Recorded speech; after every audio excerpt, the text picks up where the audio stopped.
Welcome to another live stream episode of A Different Day with Jah and Jah. Huh? Oh, sorry, I meant Neci.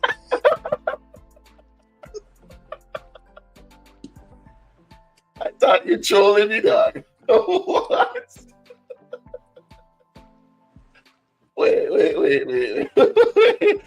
Hold on. We needed that. We gonna run that back. Hold on.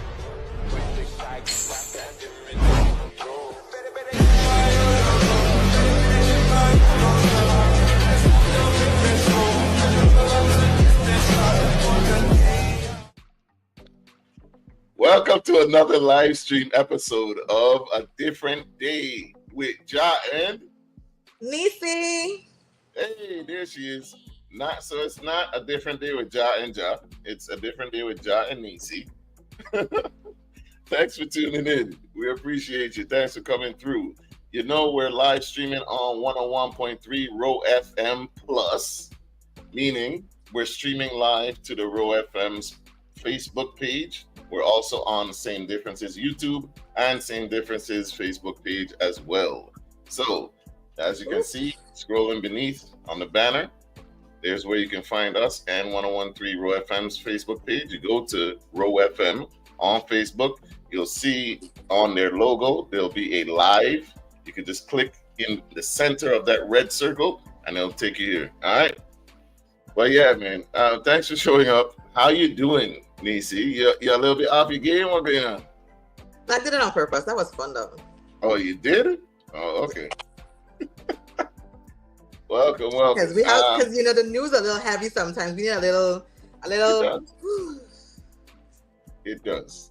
So we want to shout out 101.3 because we are the number one station in the U.S. Virgin Islands. So big up the family. Y'all keep it tuned in. You know, tomorrow should be. Listen, with the schedule, I don't know. Sai should be coming on with the Bush in the morning show. He is from 7 to 10 because he does the morning mix at 7. Yes, and then he does the 8 to 10 Bush tea in the morning. Yes. All right. And yes, and I know in the evenings we have Malcolm Bex, and I think they just had another show that he's doing on Thursday with him and some, I forget the lady's name. So Row FM doing Row FM things. Exactly. They're adding more talk and radio shows, so y'all keep up. It's dope. It's that I love Row FM because they're doing it different from the other radio stations. You know what I'm saying? Every radio station has their niche, but Row FM is just different. It feels fresher in this age. You get what I'm saying? Gotcha. But yeah, so if you're new to the show, we go through local news, national news, trending topics, and whatever you want to talk about. We do have a special guest coming in. She actually wanted to speak on a topic. She's coming in on the second half, which is the 5 to 6 p.m. hour. We have Jessica Ventura coming on, and we're going to talk about what women want. Yeah, so to you, I'm sure y'all probably going to gang up on me, but it'll be fun. I don't care. Me? Yeah. I don't even know what you want, so I'm going to just be listening. Hopefully I get some tips and trips or something. I don't know. Yeah. And one of the things we're going to talk about going to be, listening to each other. I think that'll be one of the biggest issues. We don't listen to each other. Yo, what going on? Keita on the track in the building. Hey Keita. Keita got a new album cooking up, and it's a hood classic. It's an underground classic, and I'm telling you, I can't wait to talk about this thing on the show, but can't talk about it right now because she's still cooking. What up, Jerica? Thanks for coming through. Don't forget to share the light. Share the light. All right, let's get it started, man. Let's jump into it. Today is what's going on right now today? Pate Festival. If I'm not mistaken, this is the 3rd annual. Yes. And this is the first one that I actually have missed, unfortunately. Don't go on like you miss it too. It's not about me. True.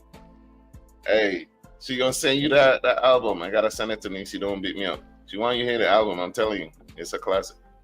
Okay, cool. So Pate Festival, I'm sure it's still going on. It doesn't end very early. So, prayers to those who's out there in this heat. I strong.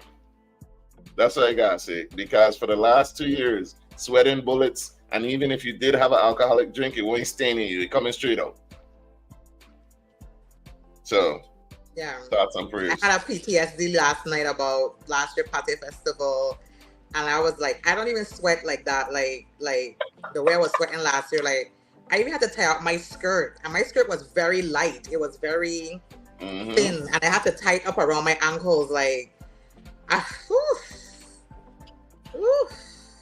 we love that they created it, but yeah, it's that I feel like the agriculture fairgrounds just hot period, like something different out that end. You know, I think it's when you're inside the square where the stage is, it's a limited airflow inside. It's like a tsunami of hot air that happens in the middle of that square. If you're not inside of that area, usually you can get more breeze if it's breezy and it's fine. But that's usually where the heat accumulates. So I think last year we were kind of in there most of the time, going to the different booths, trying patés, doing little interviews and stuff like that. And we were just dying. But the minute we came out and we got like our lemonade and we went on the side, we stayed out there for a while just to catch ourselves. Like, because the breeze. People were ready to go. We had to catch ourselves before we had ready to go. Like that's how hot it was. So yeah, so I think it's just that square section where the stage is very hot. And yeah, but do go out, do support, do go try out. This year is a lot more than just patés, which is great. People are trying to do their thing and make a buck, and bring you guys nice cuisines and authentic experiences. So if you went, let us know how it was. If you haven't, swing by before it's closed and Please support the vendors. Support the vendors, because imagine if you think it's hot, imagine them there with the hot plates and stuff like that, and they in a box. So please go out there. Don't let them be out there in vain. Go out and support your local vendors. Support your people for real, for real. Peter asks, wait, Neci, no Party Festival for you for real? Look where she there. I'm here on the live. My intention was to go, but I actually like Jah this weekend. I went out 2 days. So I got up this morning early. I was tired. I went back to sleep. And I didn't get up until late. And I was like, by the time I spin around and do the things I had to do to go over, I would probably had like 30 minutes to go and come back for the show. And I was like, it doesn't make any sense. So no, but somebody bring me a pate. No, actually, no, never mind. I don't need a pate. Bring out a pate. I don't need a pate. Listen, she says she acting like Jah don't go out 2 days in a row. Friday or Saturday, not both. Correct. And I did Friday and Sunday. Do I look 20? What are you talking about? Nah.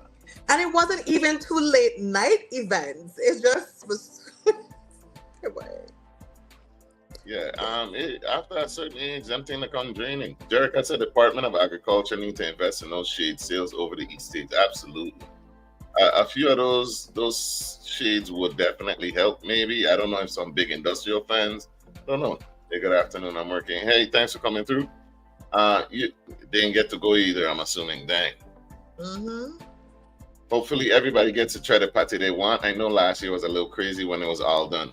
Man, I'm hearing a lot of people not going. That saddens me, man, because we did have fun every year. It was a nice outing, besides the heat, which can't be helped. I mean, and I know they were making some money, because it was taking a while just to get to the front of some of the lines and stuff like that.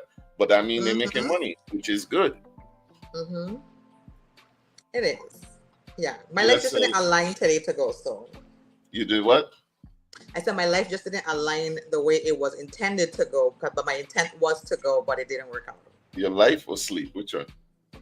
My life. Okay? Sleep is a part of my life. Kira says, I also don't go out 2 days in a row. I've been needed to recharge. My social battery is like an old phone. Agreed. An old Android. Hey, speaking of, they need to bring back the batteries. I want to be able to take out my battery and swap it out. They need to stop. You remember when your phone would drop and like the battery cover would go on where the phone got on? The battery got a whole nother. The good days. The good old days. Y'all don't know. Y'all iPhone Not a people. phone. Not a phone. Got to replace the whole phone now. It's so ghetto. Exactly. All right, but shout out to anybody who went to the festival. Tell us what you think. You can post that in the comments. Let us know how it was. What was different. We did see some complaints, which I hate to see because they're doing something different, something good for the community. It's a family thing. We hate that, but some people were complaining, which I've never heard before, that there's too much food options. It should be pâtés. I think the theme should be like this, in my opinion. It's just me. I think that it should be mini pâtés, a bunch of mini pâtés. I don't know if they take longer or not. It should be a bunch of different flavored mini pâtés so you could sample a lot of other booths. That's what I think should happen. I don't see nothing wrong with serving food because people really may want to get full off of a plate. So I think that's a good thing, but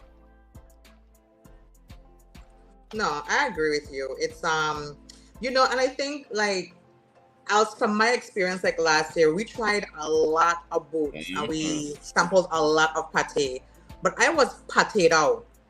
Like between, you know, baked pate and fried pate and fresh made dough and store-bought dough and oil and oil and oil and oil. I can't do that. So like, but you know, and that's just me.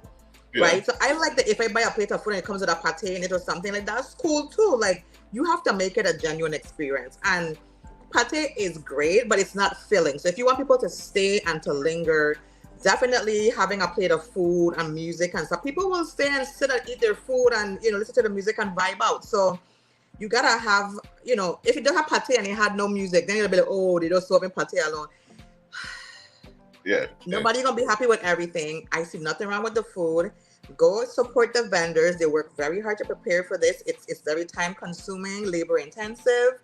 And you know, if you don't like the price or you don't like, just move to the next booth. You know, nobody forcing your hand, but go out and support the vendors because they work really hard to make today a success.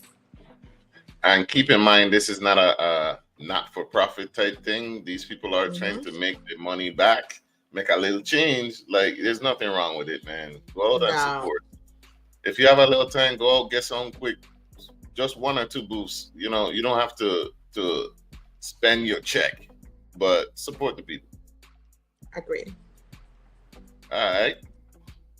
And next up, Ricardo Richards Elementary School to be recognized as a model school at 2025 National Conference in Washington, D.C. Yo, let's stop it over there. I'm a berry mom, so congrats to the berries. What? You don't even know. You don't even know. I really don't. What is that? You gonna tell us? Their logo is strawberry, the strawberry patch. Okay. You know, like schools have different logos to them. Yeah, so they're the strawberry. So we call it we're berry moms. Berry moms. You didn't go? You didn't go, Ricardo? I didn't go. My kids went. Okay. Congratulations, man. Jerica says, I don't mind a little variety. I had the pleasure of enjoying some coquito ice cream from Love Croy between my pate excursion. That sounds nice. good. And very good, yeah. Love Croy too, because, man, they be doing it. Them man. You shouldn't, as much as you to come here, and I think we went once, but you love Croy because you're like, oh, I like the food. And I'll be like, what happened? What are you saying? You need to go out to Love Croy. When you come here, Jah, you got to go Love Croy and get some food. Yes, I do be looking for Love Croy. I'm gonna be honest, I never know when they open. They're open at close times. It shifts. So that'll be the reason. Or when I come home, everybody be, hey, come here, try it. I want to try everything. I want to go and eat everywhere. But I sense a but. What happened? There's no but. When you come here the next time, you need to go to Love Croy. For sure. We have went and anything they dip in that mango barbecue sauce, I'll eat it. It could be a shoe. I gonna eat it.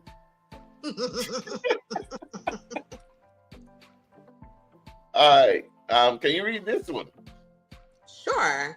After a record-breaking season in the 400-meter hurdles, multiple silver medals at the SEC Championships, Michelle Smith has made history as the first Virgin Islander to be named Southeastern Conference Freshman of the Year for women's track and field. Boop, boop. Smith's record-breaking performance in the 400-meter hurdles during the Friday relays in April established her as one of the best collegiate hurdlers in the nation. Her silver medal finish in the event at the SEC Championships a month later, as well as her contribution to the silver medal won by the Bulldogs 4x400-meter relay team, cemented her position as the conference best female freshman runner of 2025. Having begun her life in collegiate athletics with as much success as she enjoyed in regional and international youth competition, Ms. Smith will next turn her attention to the NCAA Outdoor Championships, which began on Wednesday in Eugene, Oregon. She will then come home to St. Croix on June 17th to participate in the Eunice Bedminster VIA National Championships. Oh, so she's here now. Congratulations, Michelle. Welcome home. Congrats. We want to applaud each and every Virgin Islander that's doing big things. It's not just in sports and stuff. Like, we have Virgin Islanders dominating industries like music, sports. They're going out there and they weightlifting and all type of things. Like, shout out to them, and for sure. Now we gonna divert a little bit so we can get it all out the way. So we can get it all out the way. We gonna divert a little bit, but again, shout out, future Olympian right there for sure. Yes, I can't wait to see her. When they're killing it like that, there, right? Do we have people that are training on that level, like? Or they have to like bring in people from outside, or how does that go? I wonder. Like, do we have collegiate trainers, or they gotta go to like Florida and beyond? If anybody know, please let us know in the comments about that one there, because I am curious. But we got a bit of some bad news. Then we're gonna jump around a little bit because a lot been going on, but we cannot avoid this one because a lot of people are tense and scared right now. And why is that, Jah? The U.S. strikes Iranian nuclear sites. Trump says the move is the first time the U.S. has attacked Iran and a major escalation of the conflict between Israel and Iran. U.S. involvement has divided Republicans, including Trump's closest allies. Whew, you scared? You scared? I'm not scared, but I'm definitely getting anxiety. And I just want Iran to know, ain't us, it's him. Facts. It really ain't us. Facts. And if, gotta be careful what you say, because, but just know ain't us. Listen, y'all know where he be at. You know what I'm saying? Like, y'all know where he stayed. I've never had a problem with Iran. Like, I found it funny that, like, listen, this is the first time in my life, in decades of being on Earth, y'all got me agreeing with some strange entities. Listen, you couldn't pay in January 2025. If you had said, Neci, I bet you your life savings that you gonna agree with 3 particular people before the summer hits, I'd have bet. I'd have said bet. And you'd have lost. And I'd have drained out of my life savings because I can't imagine. You would have lost. Imagine how. Every damn cent you would have lost. I'd have had to beg, like, can we do something else? Like, because. But you know what that tells me? The saying goes, even a broken clock is right twice a day. True. So that's what I learned from the fact that I'm agreeing with these people. They're right twice. This is their twice a day that they're right. Because I can't imagine really watching them being like, yeah, I agree. And I was like, wait, you agree? And I was like, I am very surprised Tucker has actual journalistic capabilities within him. I am shocked. Yeah. And like, I didn't know this man really had it in him for real. So name the three people. Name the three people.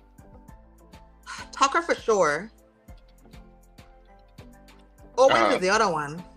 Candace Owens, okay. What's the Well, Iran is one for me. The whole country, I'd never agreed with it. The entire country, but go on. Their social media page is scary. Who else it got for real? It was somebody else. There's the guy, and I don't remember his name. I can see his face, but I don't remember his name. And people talking about why we panicking. They ain't gonna strike America back. Are we untouchable? I'm confused. Exactly. Well, the thing about it, Iran, I don't know if I uploaded that. Yeah, I did upload a video. I'm gonna show you a video right now of how Iran actually responded to the strikes. And this is kind of scary. I ain't gonna lie to you. Well, I'll play this quick clip. من هدف مشروع ایران هستند. آمریکا با این اقدامی که انجام داد علیه ایران و حریم هوایی ایران را شکست و جنایت علیه ایران انجام داد دیگه جایی در منطقه غرب آسیا نداره. آقای رئیس جمهور آمریکا شما شروع کردید و ما تمومش خواهیم کرد.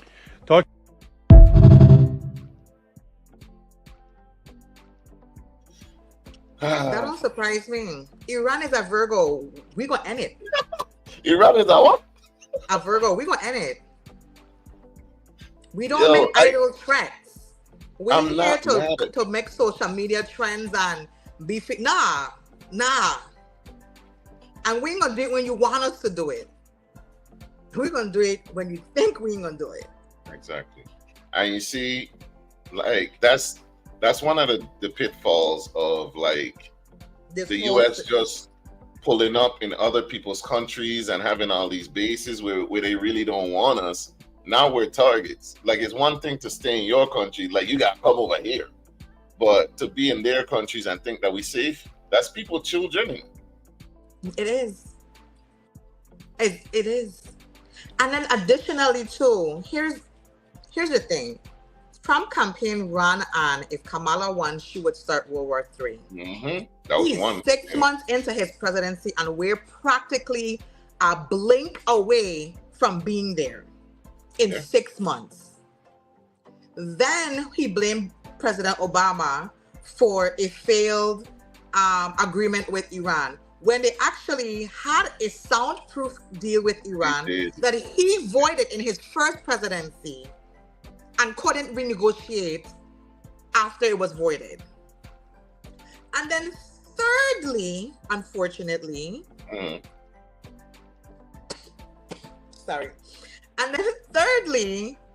he out here acting like Iran is his body. Like, they're gonna just take our bomb in and be like, okay, cool, we at peace now. Like, we just shake hands and take a picture.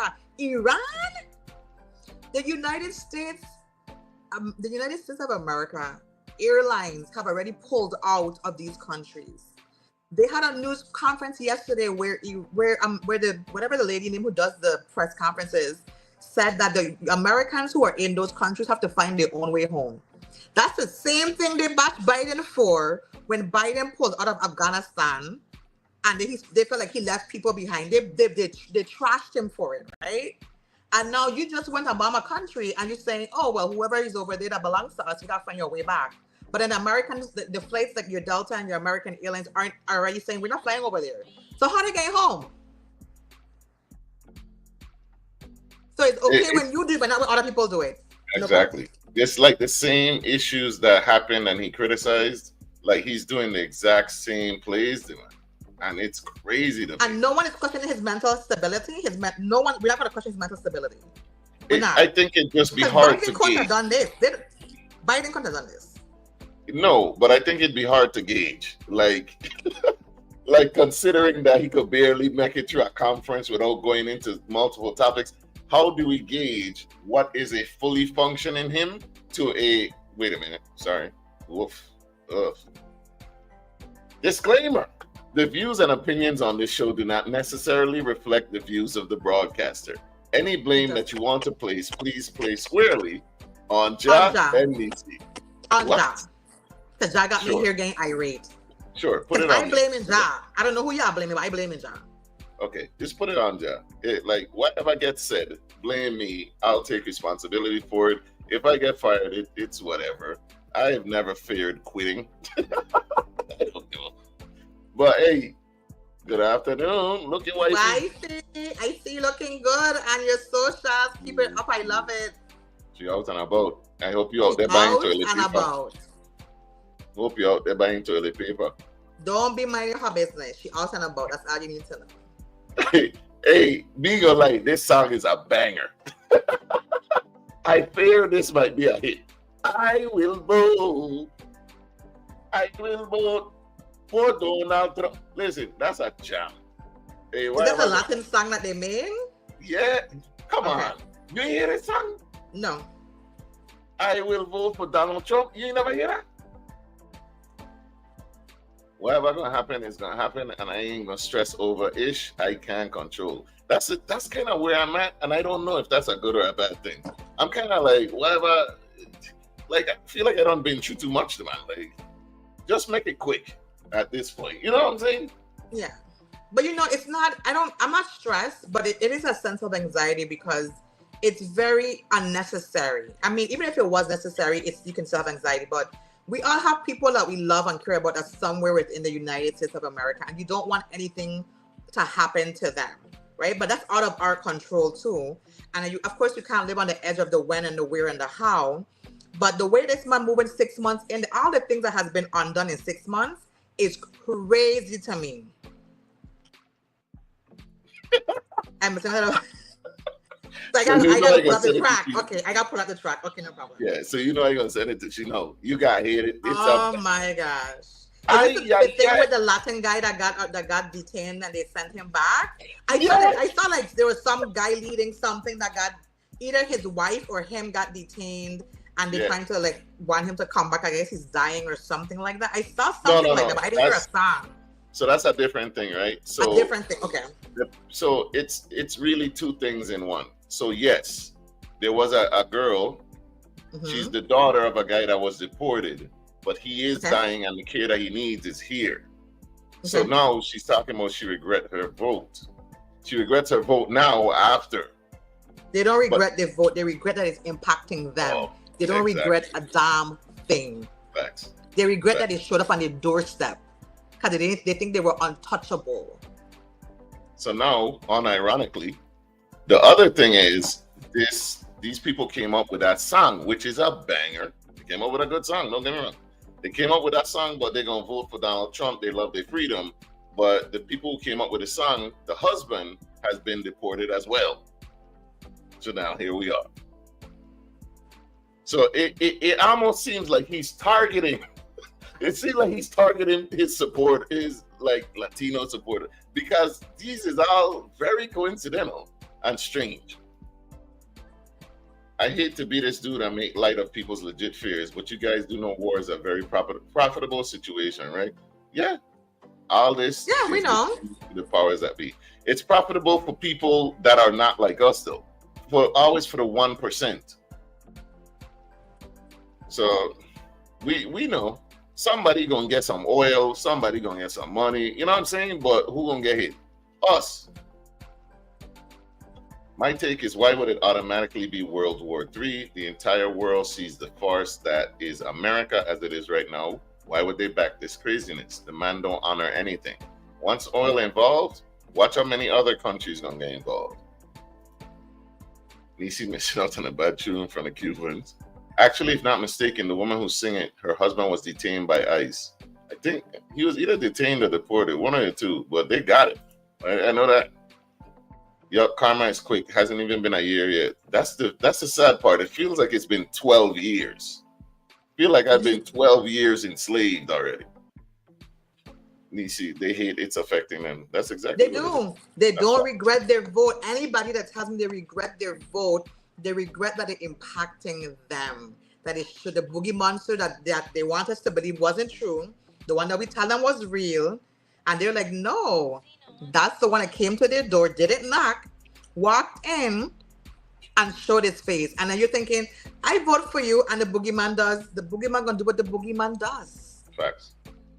It's like I will vote for Donald. Anyway. Look how you rocking. The U.S. bombed Iranian nuclear sites at Fordo, Natanz, and Isfahan with bunker busters and tomahawks. Iran's retaliatory missile strikes on Israeli sites followed swiftly as fear of a broader regional war intensified. In a dramatic escalation of the Middle East conflict, the United States launched airstrikes on 3 Iranian nuclear facilities.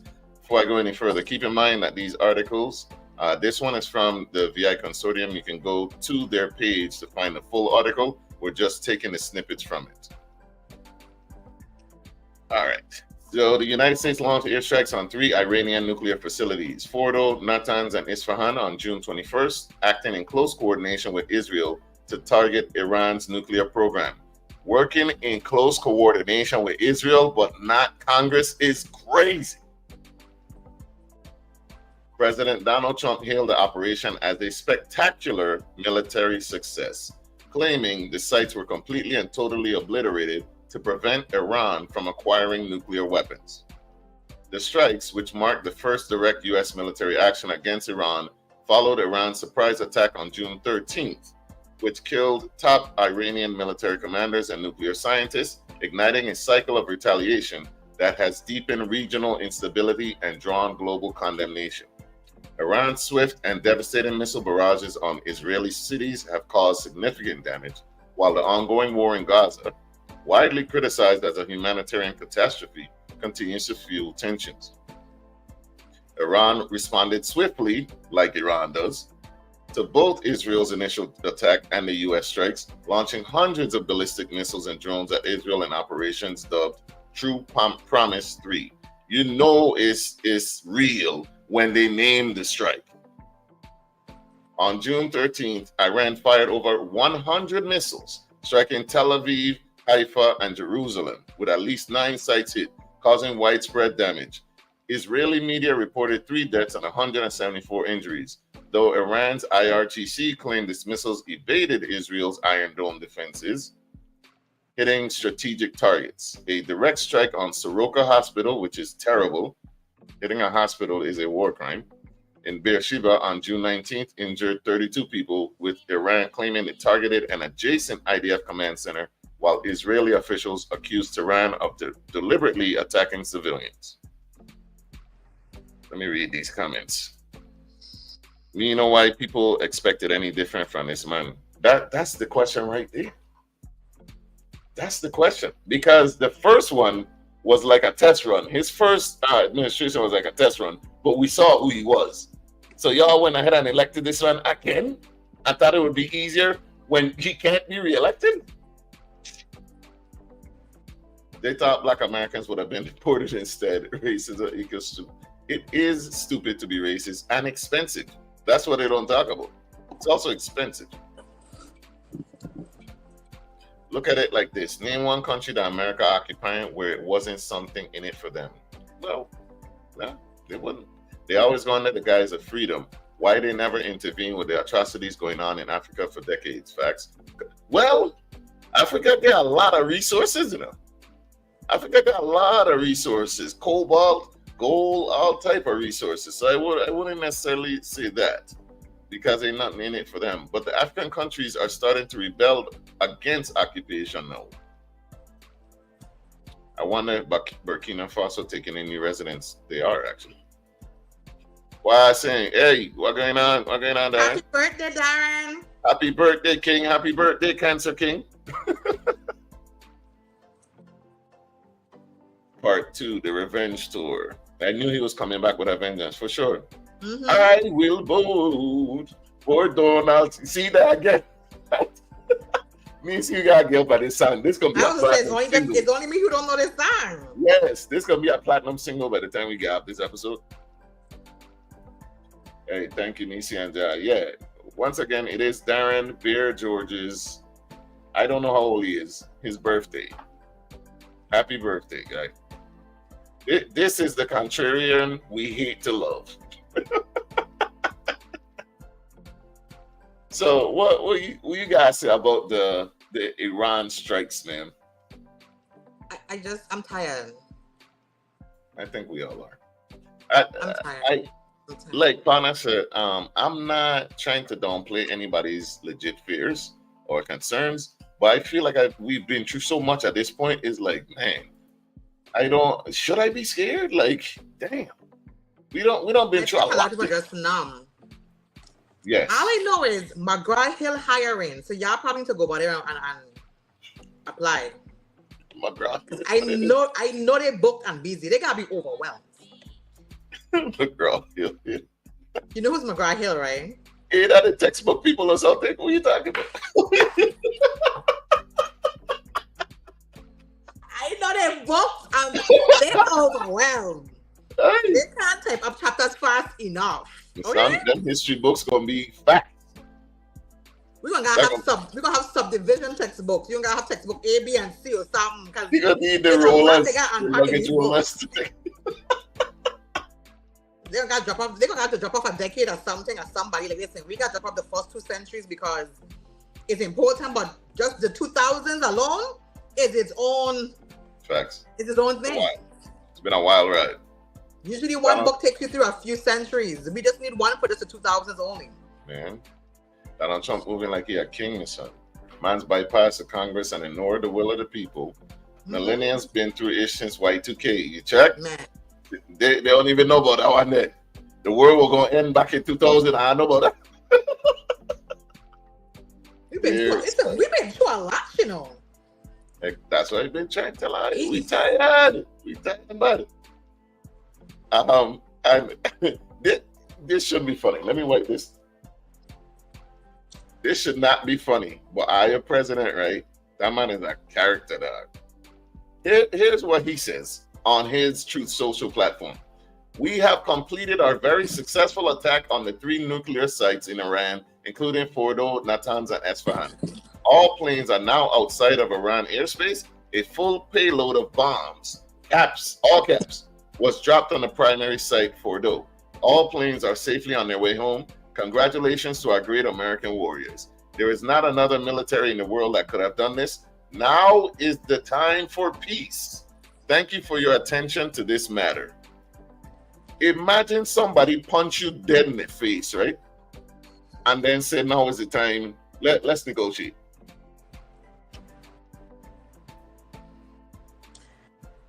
You know what the whole part of that bothers me the most is the last sentence. Thank you for attention to the matter.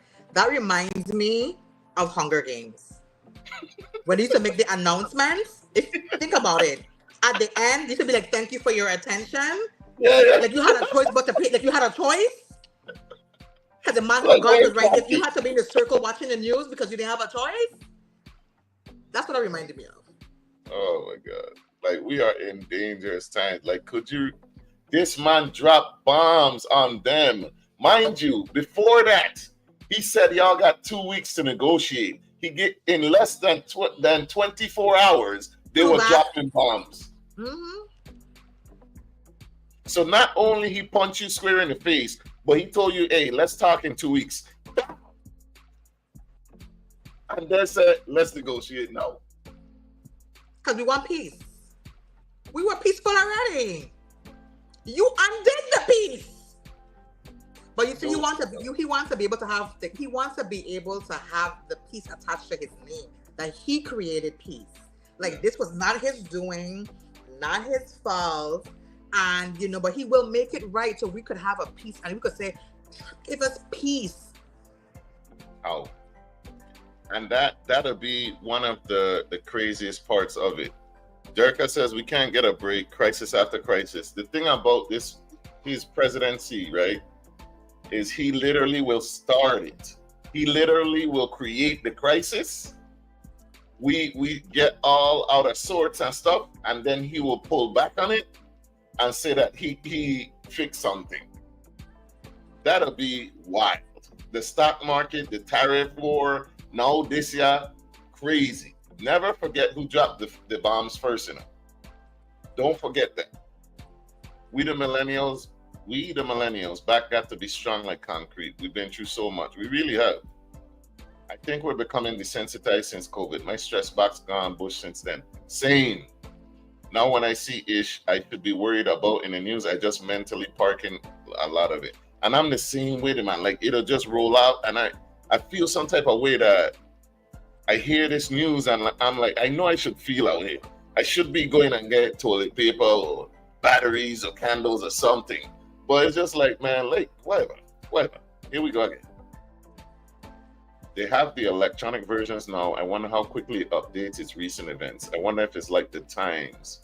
Kids, they be on it. The textbooks them. It's JD for me. We not at war with Iran. We at war with Iran's nuclear weapons. Negro, what? He talking about JD Vance, the vice president. That's what he said. And I'm like, you mean that's what he said. We should ask Iran though. Ask Iran if they're at war. 9/11, Mayan Ish, the pandemic, AI takeover. Don't forget, they found aliens. They said the aliens. But we always knew they were aliens. Of course. Anybody who I don't want to call them aliens because we might be the aliens to the world, to the universe. They might really be over there watching us like, look at these monkeys. We the like, ghetto. We're the hood. And I don't mean like black people. I just mean like in a general, like, because it's like a circus here. And that's what I'm implying. It's like a circus, okay? Listen. And I'm just thinking to myself, they probably watching us like, you see why we never come over to sit down for real? If we ain't got to go, we ain't going. Like, they'll be like, oh, you got to go Earth to pick up me? They Earth is like Grove. Punishment for them. Like, me? You want me to go Earth? Earth like, is Grove. Sorry. I went on the last Earth run. It's like 200 years. I got to go to Earth? Man. You got to draw straws. Send me to the solar system jail or something. I don't know. Let me go into the sun, but Earth? That's crazy. Earth is the grove of the universe. That's why. He big and dumb. Hate him. Did you just say that? He was probably, everybody know Grove Dangerous. Stop it. He was probably inspired by Outside by Cardi B. We would have been aging like hot bananas if we stayed serious.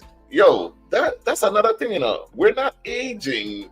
Like, hey, I remember back in the day, you used to watch them shows like All My Children and stuff. Not All My Children, like Married with Children and stuff like that. Yeah. Y'all know Al Bundy was in his 30s? In the show? Yes. For real, or just that's the age he pretended to be in the show? That's the age he was supposed to be. But do you ever think back to like people who were like 40 something and stuff, how they used to look in them shows? And now what are we looking like? Yo, it's wild. Imagine the U.S. elected the most unethical and least qualified person to be president. Man's is moral and intellectually unfit to be the leader of the free world. Earth is ghetto. No wonder they stayed the F away. Earth is good job, please. Williams like, dude, why I was just about to say Earth is groove. So I lie, you know. When I say it, I lie. I'm wrong when I say it. Well, okay, sure. Alexa, play Earth I Run Red by Richie Spice. It's true. We are the grove of the universe. So tell me. So check this out. So not only they're saying we're not at war. No boots on the ground, we're not at war, right? Cool. Is that what I mean? No boots means no war? That's their definition, you know, the other side's definition. So now we get pulled into this. If you bomb someone, I think you're at war with them, but sure. Whatever. So now this is how we've been gaslit. I'm about to show you. This is how long Bibi Netanyahu has been trying to pull the US into a war that they know they can't fight by themselves. Stopped. Iran could produce a nuclear weapon in a very short time. It could be a year, it could be within a few months. They have the wherewithal, the stored up, preserved knowledge to make a bomb very quickly if they wanted to do it. Iran is so dangerous. Weeks away from having the fissile material for an entire arsenal of nuclear bombs. They're very close. They're 6 months away from being about 90% of having the enriched uranium for an atom bomb. Iran is gearing up to produce 25 bombs, atomic bombs a year, 250 bombs in a decade. Ladies and gentlemen, time is running out. Iran will be capable of producing alone, without importing anything, nuclear bombs within 3 to 5 years. You see the dates, right? You see how far this man been saying Iran is months and weeks and years with 1990s in it. Which tells me, Jah, from since 1990 or 85, they don't have it. Either they don't have when it. You gaslighting me this long about something they could possibly do. They have to done doing. Exactly. And you only trying to convince us that they don't have they're close, but they're not that close. You gaslighting me. They don't have it already. Jesus, his beef with Iran serious. Listen, that's like 50 Cent and Irv Gotti. Irv Gotti is dead and 50 Cent still mad. So now when people pull you in, oh, Iran been doing this, doing that, look at how long that man been saying the same thing. I can't agree with you on it. I can't say that with good conscience. I can't agree with you, Dara. You got too far. You got too far, don't fix. This Earth reference is wild. Y'all not getting me caught up at all. Yeah, the beef. But I come across a post our first lady made, and she said, "Saddened to see our country and communities being damaged and vandalized. I ask everyone to protest in peace and focus on taking care of one another and healing our great nation." Someone responded and said, "Colin Kaepernick tried to protest in peace, and your husband called him a son of a bitch. Sit this one out, third lady." Ooh, the first immigrant got knocked down, my son. My God. Ooh. It's a third lady for me. Third, I don't even know what that means. The third lady. What does that even Now, we know mean? Elon Musk is the first. Oh, I forget about he got it done. And I curious who's the second. But It she gotta be definitely in GD, third place. Oh man, Earth is Angola landfill. Wow. Grove not too far, but Machu, yes. Grove is leaning towards facts, right? Machu is like, you better not go that side or they're gonna hurt you. But Grove, no, it's Grove. You see how West they'll be like, hey, I from West, but Grove people will be like, I from Grove. Even though Grove is in the West, there's a reason. Earth is Angola. For the stateside people that may not really catch these references, these are urban areas in St. Croix that are tough. Like, you don't just buy land in those areas, all right? That's the joke. You could give them US references for them to relate. Like, what's the place in Florida called? Florida. I mean, true. Earth is Florida.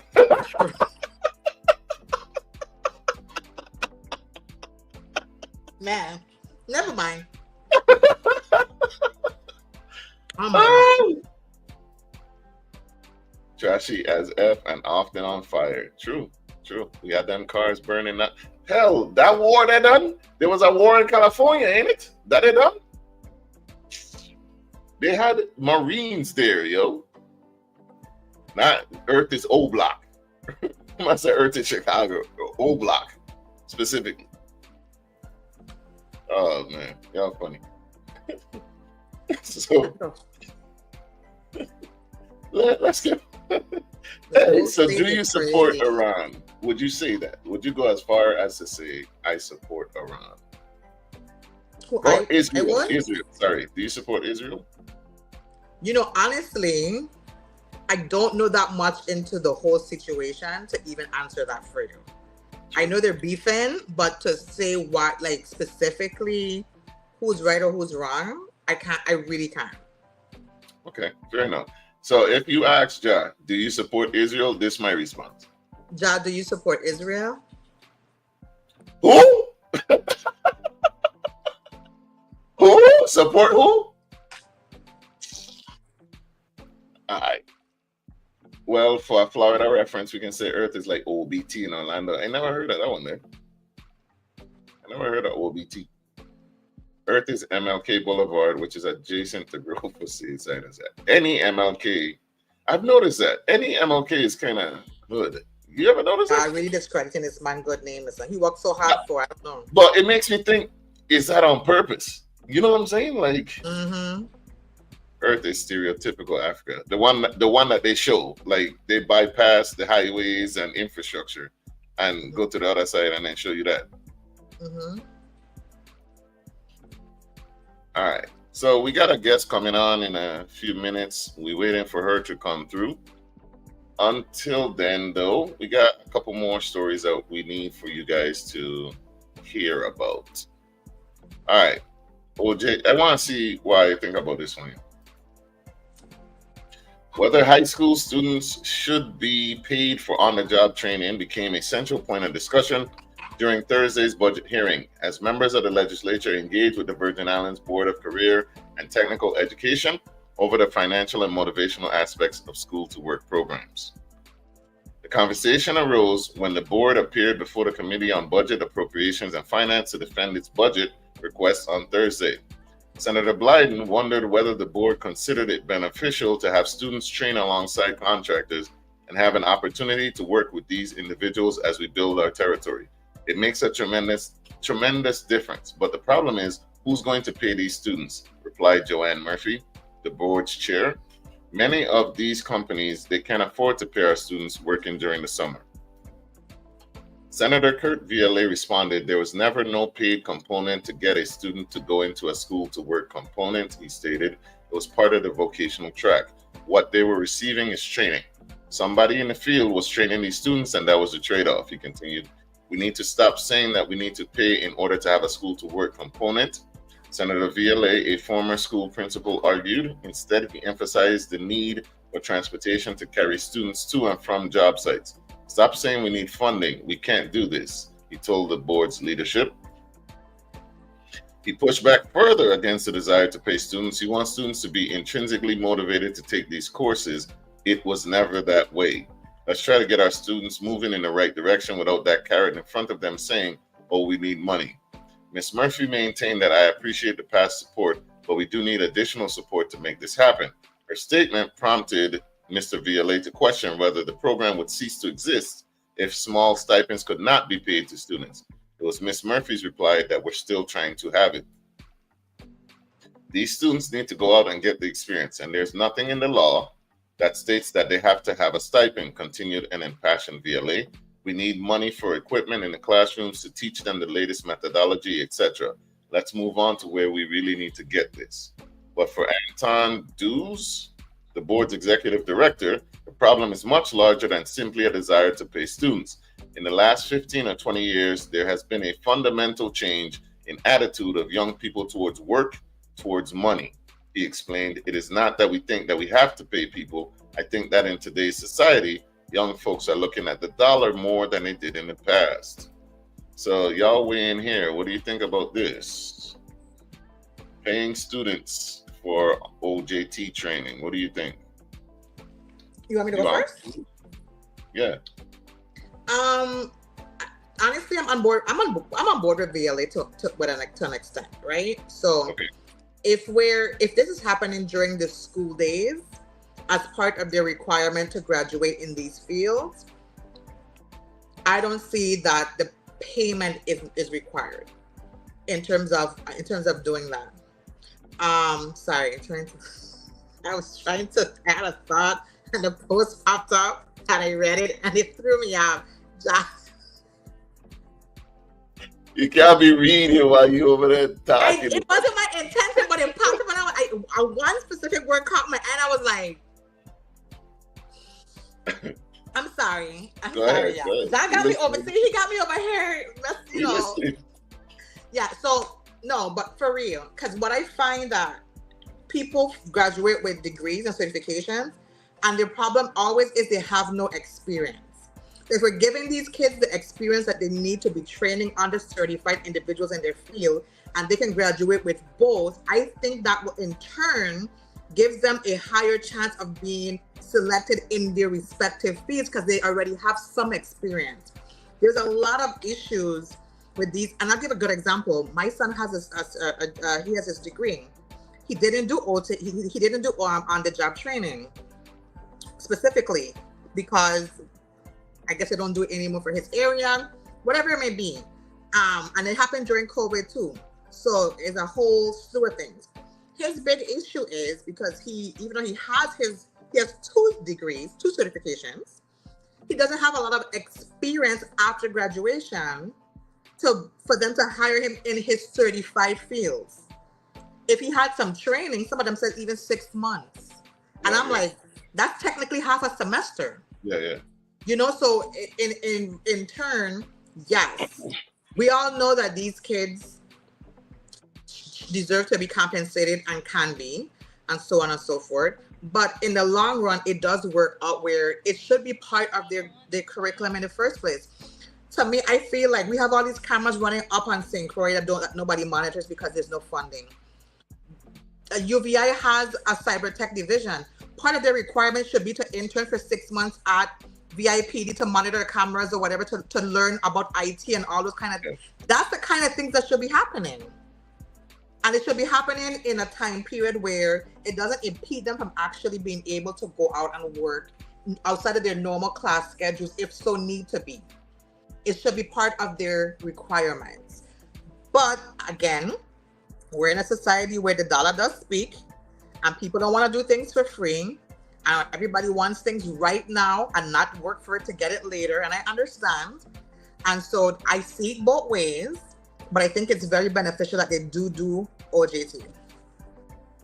And I agree. OJT is an amazing thing because, like you said, these places they're hiring, they want the experience for sure. But they also want the certificate, the degree, all that stuff. You know what I'm saying? I agree. If you can pay them a little stipend, though, you should. If you can't afford it, then don't. I think that's like a common sense type of thing. Like if you can't afford to do it because you don't have the funding, then that shouldn't even be a discussion anymore because the money ain't there. So it doesn't matter.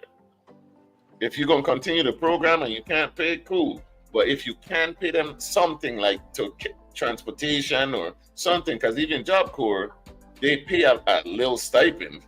But they give you full training, they put them up, and I ain't asking you to do that. If you're going to give them a little something to encourage them to enter the program, we could use any encouragement that we can get at this point.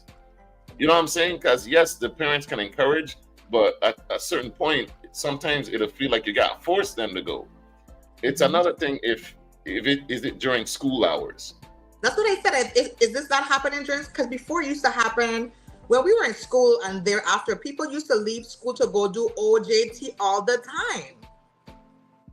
And the employer documented the hours and everything and turned it back into the school. And some of them could even be used as your community service hours for graduation and so forth. It was like a win-win situation. So, but it happened during school hours. Yeah. If it's happening during school hours while the student is supposed to be there anyway, because I know when we were in school, like they had auto shop, wood shop, all that stuff. Like if you're working on cars during school time, that's a class. Okay, cool. You check what I'm saying? But like if this is after hours on the weekends and stuff like that, there, I don't see an issue if you have the funding to give it to them. You get what I'm saying? If you don't have the funding, this shouldn't even be a conversation. That's a non-starter anyway. But I think that's what Viale's point is, right? Is that even if you acquired funding and you paid everybody one semester, and you get a whole bunch of kids that join up for the next semester because these get paid, but you don't have enough funding to pay everybody the next semester, you're going to create this cycle of dropout again because now I can't pay you. So the incentive of the payment, which I'm not saying is not warranted, and it shouldn't be paid. I'm just saying the incentive of it then again turns into the same cycle that it was before because there's no consistent source of funding to pay everyone. Yeah. But then all them things need to be in the budgeting and blah, blah, blah, blah, blah. But it's not really getting the funds them installed properly in the schools them and replaced in a timely manner. So we know it's not going to happen. It's never happened. I don't expect it to happen. Then that's one of those things where it's like, what are we even talking about? So on that, I'm with him. If we don't have it What we talking about? But we still need to put these kids on OJT. Most of these businesses close at 5 p.m. anyway. Right. So it's not like it's an impediment on the weekend nights and weekends. Yeah. Yeah. So that's where I stand. Again, y'all can weigh in the comments. Do you think we should be paying students for OJT? One thing I want to say, well, Van Ace says, do you pay them athletes for going to play games? No, but they're doing something they want to do too. They're playing a game. Like, that's different than being underneath a card. You know what I'm saying? And literally being at work. Let's keep it real. Like, that's not the same as working at a desk and doing these jobs, these internship jobs that basically the higher ups don't want to do, so the interns are doing it. That's a little bit different. Like, but some of them do it as a career for their career. Some of them are playing these sports because they want to be attractive to schools and so forth, to go off to play for these other schools. So it is a career for some of them in the sense. Majority, no, most of them don't make it out to make it into their careers, but it's some of them really do.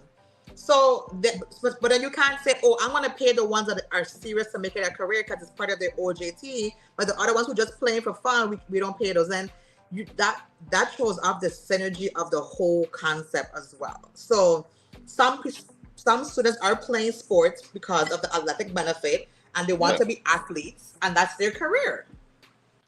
No, I get that, but I just find it like saying that athletes get paid to play, like it is playing a game. Like, this is something that kids go out and do for fun. People don't go ahead and fill out paperwork for fun. You know what I'm saying? Like, that's not for fun. People don't ask to go out and file paperwork and throw trash as a sport. I hear what you're saying. But I agree. Do FBLA get paid? Seriously asking, I don't know. No. No. I don't even know what they were doing. I just know they used to dress up in that blue and gold. I don't know what they used to do. They don't even wear them. They don't even wear that anymore. The little nice, no. What are we doing, people? What are we doing? What are we? They don't dress up. That's how you know who was an FBLA. When you see them blue uniform going to the school, yeah, you know who was an FBLA for sure. Oh man, they don't even do what going on. Yeah, I don't know what they used to do. I don't think they got paid. I don't know what they'll get paid for, but that training was good. It was. And they did OJT. Yeah, true. Because it's called Future Business Leaders of America. Future is the key word. You have to prepare them for the future. Yeah. I think FBLA should be for everyone, not just students who sign up for FBLA. Because they're all here for a future, right? Whatever that may be. I don't think the school athletes get paid outright, but more so NIL deals from don't even get me started on them NIL deals. You don't even have that here anyway, so them kids don't even. Listen, don't get me started on that. But as far as like getting paid and OJT and all the other stuff, overall, I think that the program itself should be in place regardless. I don't care if they get paid or not. It should be in place, I think. My point is, in high school, you are receiving gems for life. While I get the emotion of wanting to get paid, the logic of being able to feed yourself for life. I mean, if you work a job, you want to get paid. Like, sometimes it's not good you need to get paid to feed yourself realistically, to live. Like, that's a part of it too, though. So I don't know if it's like feelings over facts, because like, the times have changed. Let's admit to that. The times have changed. And we're not we need to get away from that. It's never been like that. That doesn't matter anymore because we're in a totally different time.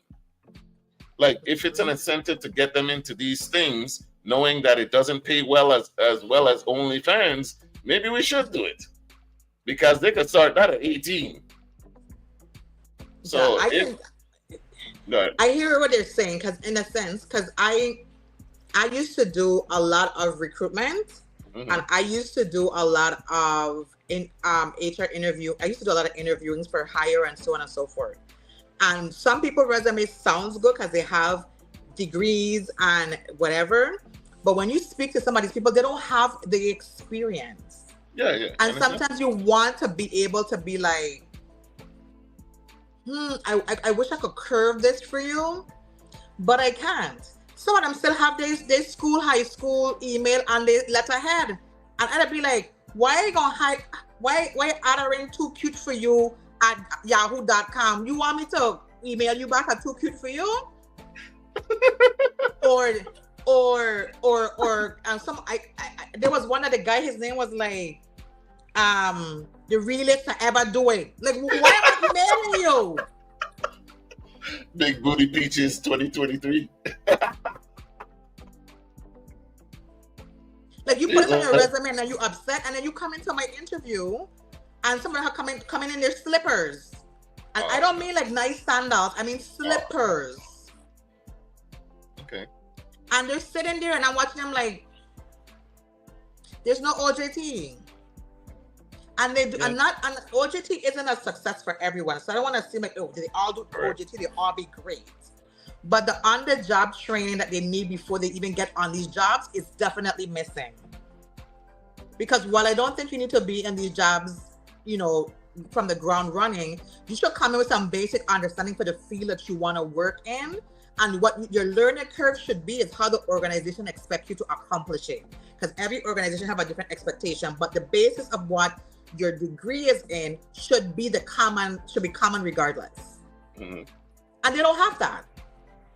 So if these kids need to do OJT before they graduate, I think that they should. I think it's beneficial. It goes a long way. And I see nothing against it. I feel like all I see is high turnover. Hey, our guest showed up. Jess, if you could hear us, we can't see you. There's no video. You can't see me? You could hear me? Yeah, I saw you at first when you came on, but like you've been in and out, and then now there's no. Yeah, no picture. Yeah, I don't know. You want me to come back out and come back in? Yeah, try it one more time. We're gonna be here. All right. I can see where you entered. All right. Where Adrina said you have to register for FBLA. It's available to the public, and you can create your own chapter. I did not know that. Okay. That's new information. Thank you. We usually see it in school, though. That's why we are a problem. We always see it happening in school. Yeah. Somebody need to open that up. There's a thought. I agree with Van. Tessa Cobbett says, I just hope this isn't teaching kids how toxic hustle culture is. I mean, I don't know. That's an influencer thing. I think that's more of an influencer and, you know, who you're around type of thing. And in high school, you're still a child. You don't get to pick and choose when they're adults based on feelings. Thanks for the consideration of compensating our youth. We can circle back to the conversation of fundraising events that benefit the development of the community, including the future of a steady compensation for these youth. Mm-hmm. Let's talk timelines so we can get these learners in the field as soon as possible. All right, Adrina for Senate. I'm grateful as F to Complex for Life. I couldn't be the tech I was without that basic knowledge and training. Still forever grateful for that program. Hey, exactly. Yeah. Get these dope. The saying goes, if you give a man a fish, he will eat for a day. If you teach a man to fish, he will eat for his lifetime. Slippers to an interview is crazy. Very. Imagine coming in. It was very common. It's not a one-time thing I'm talking about. It was and very you hear slapping. That's crazy. Mm-hmm. Then they had the toes out. You a wild boy, ogre. You're wild. Then one girl, her phone started to ring, and it was a Nicki Minaj song. During the interview? And I said, Miss, have a go. I said, I'll tell you two things. One, the interview's over, and two, I'm gonna give you some tips about how to be professional for your next interview because this is not it. And I gave her the tips and said, have a great day. Damn. Sometimes they don't have the, because what we were hiring for, I knew she wasn't gonna be it. So me telling her the tips wasn't gonna help her get the job that I was interviewing her for. Oh, man. She had the profanities and everything. Okay. Yeah, they don't think like that. Hey, there she is. We have Miss Jessica Ventura. She's live with us. I'm gonna let you introduce yourself. Tell the people who you are, what's going on. Who I am, who I was. Okay, well, my name is Jessica Ventura. I'm from St. Croix, the West Side. I'm a former VIPD police officer. And let's leave it like that. Okay. You from Grove? Absolutely not. What's with you on this? Absolutely not. Listen, when we used to patrol Grove, I used to be scared and me put what? No, sir. Hurry up, hurry, get out of here. Yo, imagine she had a tool belt like Batman and she's still scared of Grove. Who is me? No, I respect people from Grove, okay? Oh, see that? Celebrate later celebrating the birthday still passed by. Hey, we appreciate you coming through. Have a happy birthday, kid. She traumatized Neci. Neci, did they have socks on at the interview? Or it was just the slippers? No socks. You see what I'm saying? Toes out is wild. It's like that here in the States. People don't come with tights and all kind of stuff, t-shirt, however they want. And people don't get hired like that. When I was in Alta Richards, we had a day that our teachers used to tell us, come dressed like if you're going to get a job or an interview and a resume. And we had to come dress, like if we want the job. And they teach us how to interview, how to do a resume, how to dress properly for an interview. Nowadays, it's sad. Very sad. It is. Now, so you're probably wondering, because I know Neci is too, why Miss Ventura is here. The reason is because we had the Father's Day episode, and me and her had a conversation in the DMs referencing a part of it that came out, which is something that me and Neci say every year for Christmas, for Father's Day. Vagina is not a gift. Right? So that's how the conversation started. You want to tell them the rest of the story time or not? Or you want me to go? Go ahead. So she said, so I don't know if she was offended or what by that thing, but she came in hot to the DM. I felt some type of way about that. But I thought it was very clear why vagina is not a gift. Like, you could wrap your coochie in coochie. It's still not a gift. You know what I'm saying? Like, it's still the same, unless you bring another one. See what I say? Anthony Lawrence, he got it. 2 vaginas, though, that's a gift because it's new. Other than that, it's regifting. You know what I'm saying? The box is not a gift. Go to a store, put a gift in a box, then bring it home. Then it's a gift. All right? So we went there, and then they went into some other stuff referring to, like, women listening to men, and you know what I'm saying, why we to go back and forth. And she had told me a story there. This is your story to tell if you want to tell it, but she finally came across someone who explained it well, which I thought was wow. Only now are you hearing this thing? So can you explain it to them, to the audience, so they know? So the conversation me and Jah had was, we always have like deep conversations, and I told him that I had a conversation with a friend of mine that I worked with. And he asked me one day, he said, you want a man or you need a man? So I watched you like, what do you mean? I said, I want a man. He said, that's where you're wrong. I said, what do you mean where I'm wrong? He said, a man wants to feel needed. A man wants to be needed. So he explained, he's like, it's like if I did here visiting you and me and you did in a relationship, and I see you going and taking out the trash because tomorrow is trash day, I'm gonna look at you like you stupid because what I'm here for. So I was like, okay. So he went into more details as like, the problem is that women keep saying that they don't need a man, maybe because most women nowadays make more money than men and they have to do a lot on their own.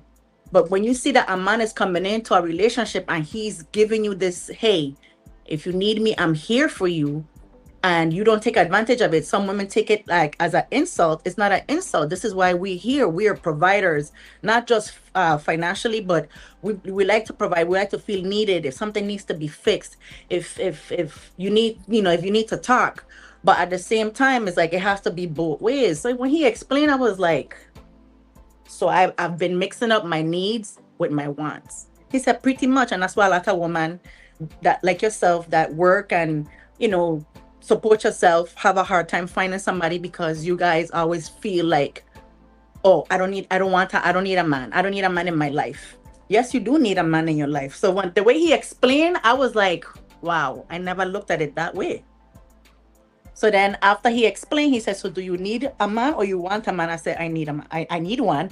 I want one in my space, but yes, I do need. I understand what you're saying now. So I have a better view of men are simple if you get to like actually listen to how they speak, because they're not going to come to you directly and say, I want this. You just have to listen to certain things that they say. Think so? So yeah.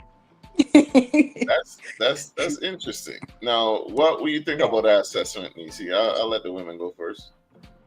No, I think I agree. I think that I agree for the most part that you have to be aware of what you're speaking into existence and the things that you're trying to attract, because you could be countering your own blessing with the things that you say versus what you're attracting.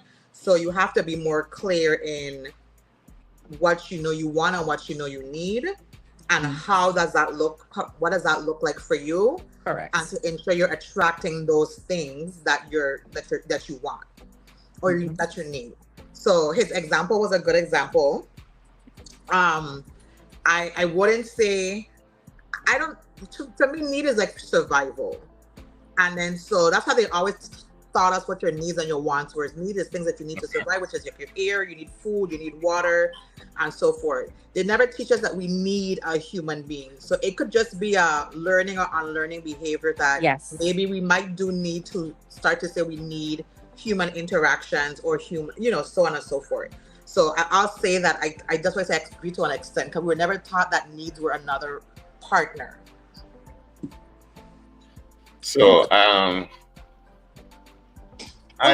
when she told me that this man finally broke it down in a way that she like that hit, I was like, I could have swear we've been saying this, like this is the first time you heard it in such a way, and I'm like, so what are we not putting things out the right way or what? No. Because in my mind, if you don't need a man, why do you want one then?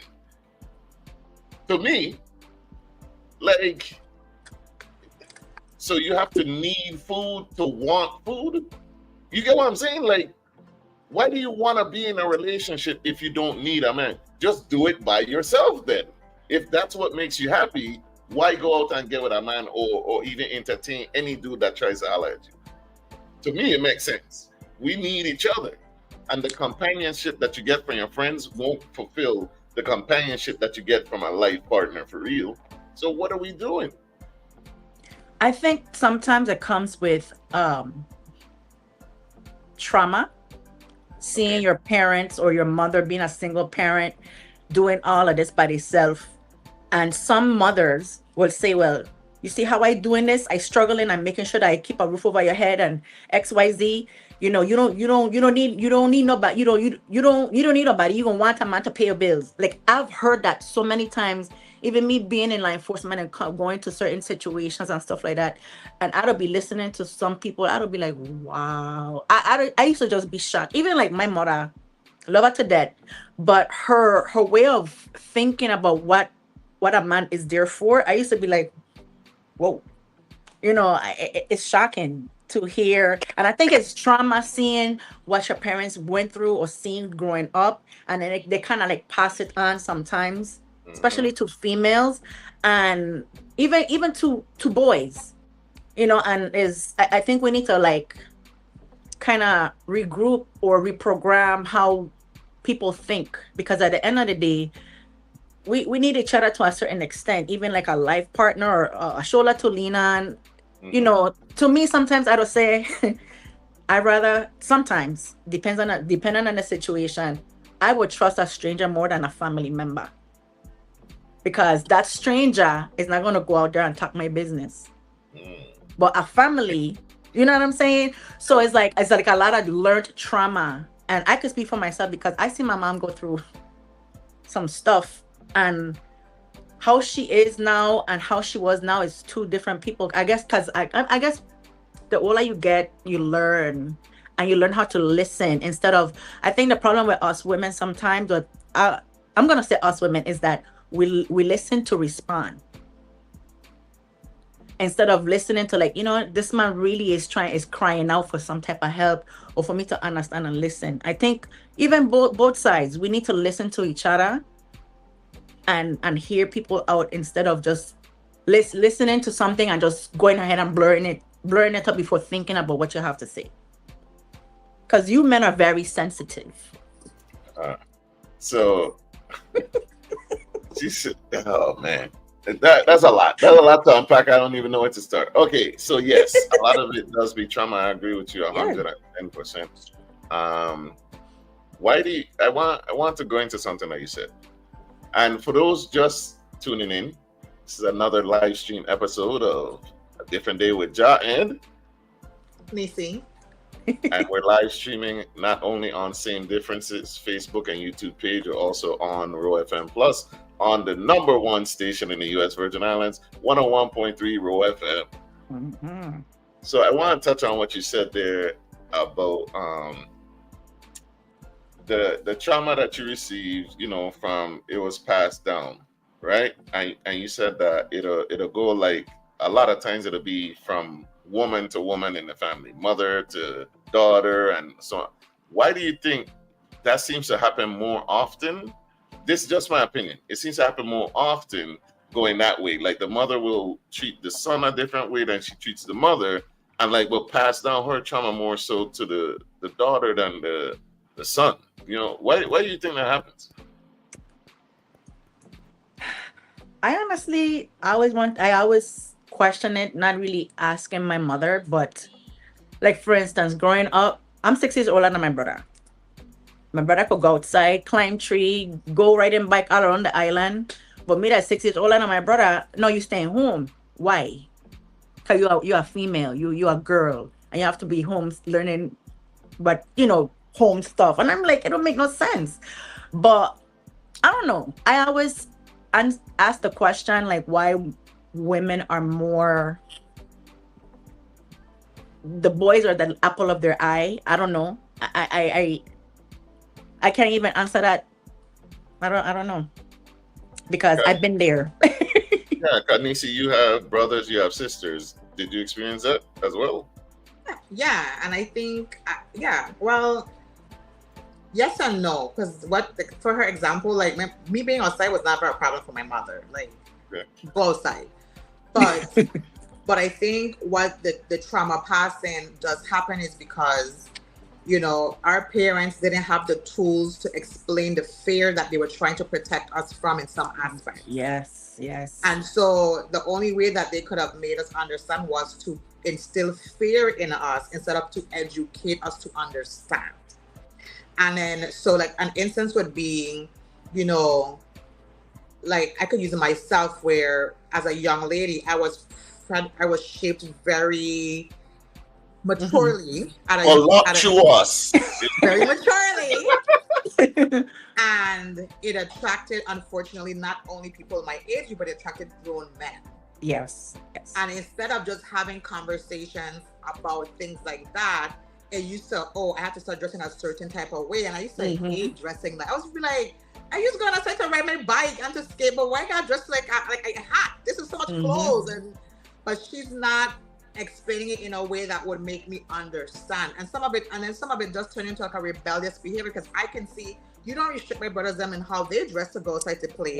Why am I being restricted to go outside to play in how my appearance? And it wasn't to be like, to deter people from certain things. It was never those conversations. So I think our parents, with the best of their ability, did pass on the traumas because of the fear of what they know existed, without being able to comprehensively explain that to us. So we understood what it was for. And then, so again, then it creates a continual cycle of, this isn't fair, or rebellious, or like, look at so and so, and and then we don't get the information. So I think that's the part that used to happen, and I realized that at a fairly early age that this don't feel right, and I don't appreciate it, but it was never articulated. Yeah. Yeah. Yeah. And I asked, even though I have sisters and brothers, I'm the oldest, so I didn't really get to see, you know what I'm saying, because I'm so much older than them. I didn't really get to see how that interaction played out. You know what I'm saying? Because that was done pretty much out the house for real. Okay. But let me get through some of these comments because they're coming in. Anthony Lawrence says we don't need a woman either. Y'all lucky they don't sell coochie in the store. They do. They do. Right. Anyone just tuning in, you may have just walked in and think, oh, this another man versus. This isn't that. We don't do that here. This ain't that red pill man versus woman thing. All right, we don't do that kind of conversations. It's a real conversation, and we're gonna approach it as adults in a different way. All right, but jokes do come up, and men need women too, which is a fact. We need each other. Yeah. I definitely wanted a man that I needed to continue where I fall short. We could have did it alone, but now we can both be greater, but we need each other to be as complete as we are. I like that. As you mature, 45 plus, you will realize the dynamics. I make amazing money. I do for me, but honey, you need that man for balance. Yes. Mm-hmm. The human race can't survive without men and women. Facts over feelings. Exactly.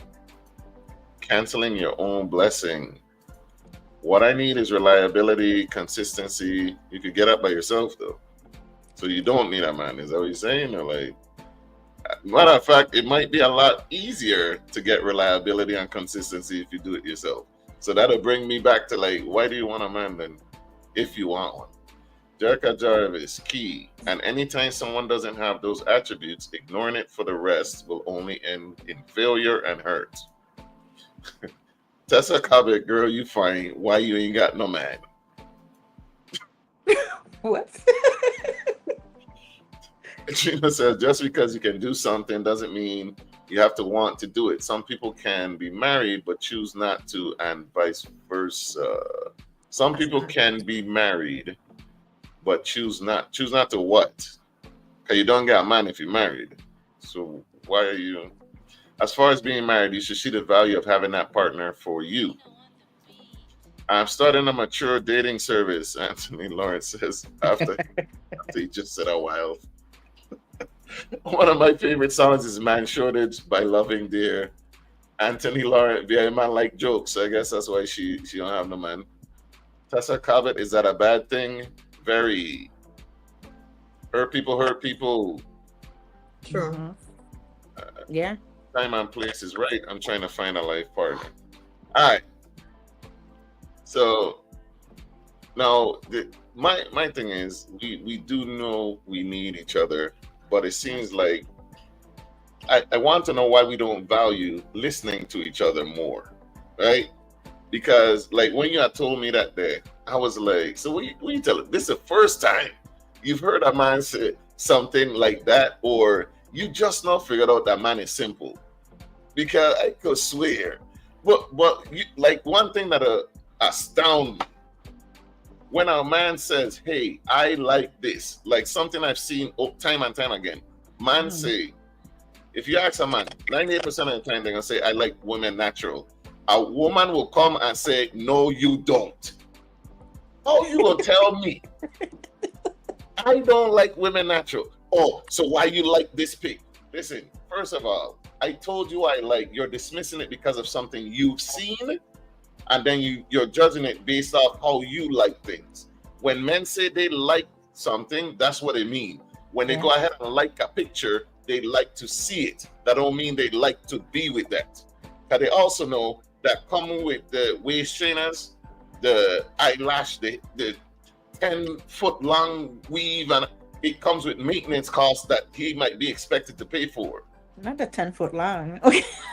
That's one. If you get weave done to your butt, like he gonna gotta pay for it. He knows that, so he like to see it. That don't mean he'd like to be with that. But it don't matter how many times a man say I like my woman natural, women will always say no, you don't.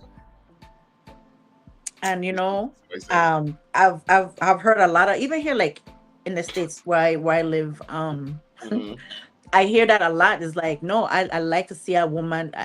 He said, if I'm going, they say, two guys, if I want to be with someone, I want somebody to be natural. I don't want all that extra eyelash and all this hair. Mhm. I've heard that. And then they also say, well, because I don't ask questions, I like to see a model, yeah, half naked with all this hair and stuff and makeup, but that doesn't mean that I want to be with somebody like that 24/7. Exactly. I was like, oh, okay, you know, so yeah. Here, here's how I'll relate it to women, because as so said, so done. Because it's true. Y'all want your woman natural, but be lusting after the unnatural looks. Why just say? Exactly that. If I like it, I like to see it. To That see don't mean I it. like to have it. Now let me help the women understand. Mm-hmm. If you ask a woman if she like huge, they Okay. will say no, right? But when they watch up, they'll watch one with a long elephant trunk, right? Do you want that every day to come home to? To rearrange my anyway, no. Exactly. But you ain't want nothing regular to watch on TV, do you? When you're watching a blue movie, he got schlong, don't he? Oh, I get your point, Ja. I get your point. thank you. I also heard a man say that women like a man with 3 6s. And I'm like, what do you mean? He's like, Uh-huh.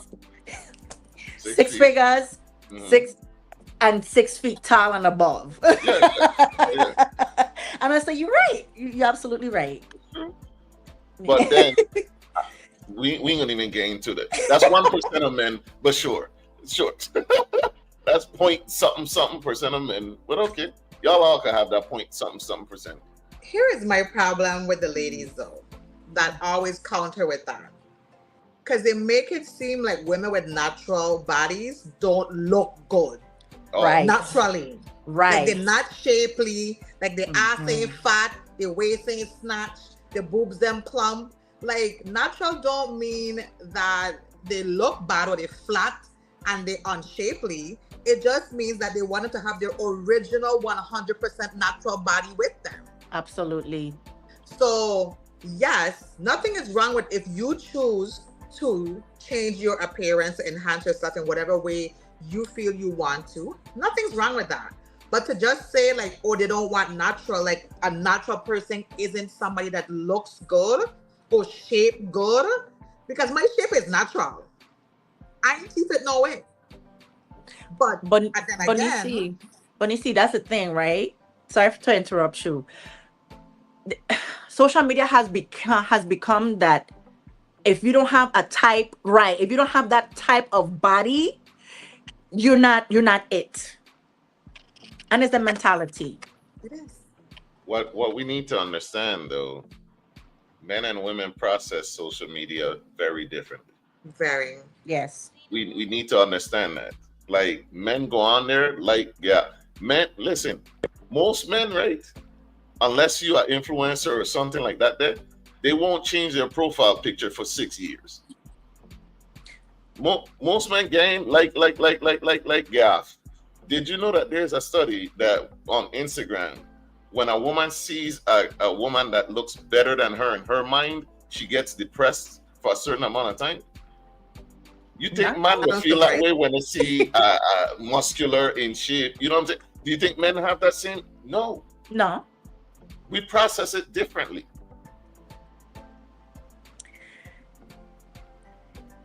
It comes with experience, because I got some man, I don't say some of my Crucian men, some of my VI men, when apes, sweet thing, you want to talk to you anyway, you ugly, you out of shape.